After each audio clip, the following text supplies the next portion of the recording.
There's a new tax proposal making waves in Congress, and it's really sparking a huge debate. It pits two really big ideas against each other: tax fairness on one side and the future of America's family businesses on the other. So today, we're going to break down this Billionaires Income Tax Act and see what's really at the heart of this whole thing. To really wrap our heads around this, let me start by asking you a kind of strange question. What if you had to pay taxes on profits that haven't even hit your bank account yet? Sounds weird, right? Well, that's the core concept we're going to dig into. All right, so let's get into the nitty-gritty of this proposed law. How would it actually work, and who would it really affect? So the proposal's official name is the Billionaires Income Tax Act.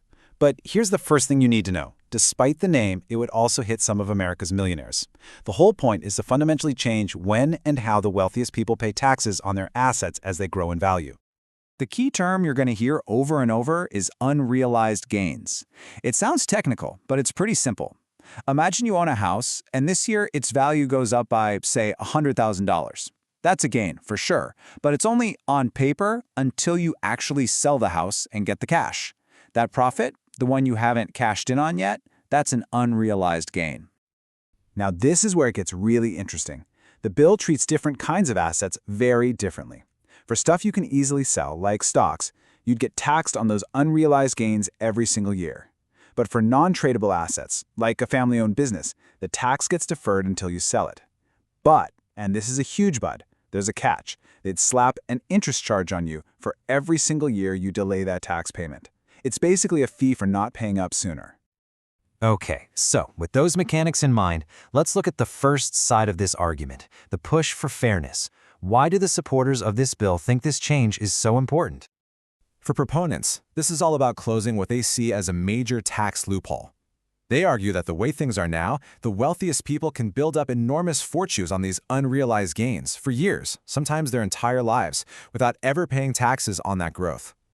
And this quote really gets to the heart of their mission. Supporters want to create, and I'm quoting here, a fairer tax system where the most successful Americans pay a tax rate comparable to working families. You know, folks who get taxed on their income pretty much as soon as they earn it. Now let's flip the coin and look at the other side. Opponents of the bill, especially people in the family business community, have some really serious concerns. And you can literally see that concern right here. A recent poll of family business owners showed that a staggering 79% are worried about this bill and what it could do. Only 10% said they weren't concerned. That's a pretty overwhelming number. Tax policy expert Mark Warren has a great name for these unrealized gains. He calls them phantom gains. And his argument is that forcing businesses to pay tax on this phantom money isn't just an unfair tax hike, it also creates this massive new burden of time and money just to deal with all the complicated new rules. So a really crucial point here is what that money could have been used for instead. Opponents call it wasted capital. They say it's money that businesses desperately need right now to handle economic challenges, to invest in new equipment, or, to expand and hire more people. Pat Soldano, who is the president of Family Enterprise USA, puts it in even starker terms. She believes that if a tax like this actually passes, it won't just be some small inconvenience. She says it will actively cause damage to some of the most successful family-owned businesses and employers in the country. And this really gets down to the practical, boots-on-the-ground problem for opponents. Look, unlike someone who can just sell off a few shares of stock to pay a tax bill, a family business owner can't just sell a corner of their factory or a piece of their farmland. They often just don't have that kind of cash lying around. The big fear is that they'd be forced to sell off critical assets, or maybe even the entire business, just to pay a tax bill on a profit that, remember, is still just on paper. Okay, so to really understand why this is such a heated issue, we need to zoom out and look at the sheer scale of these family businesses in the U.S. economy. I mean, what is actually at stake here?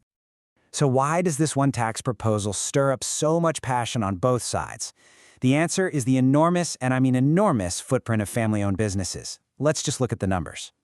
First up, their economic output.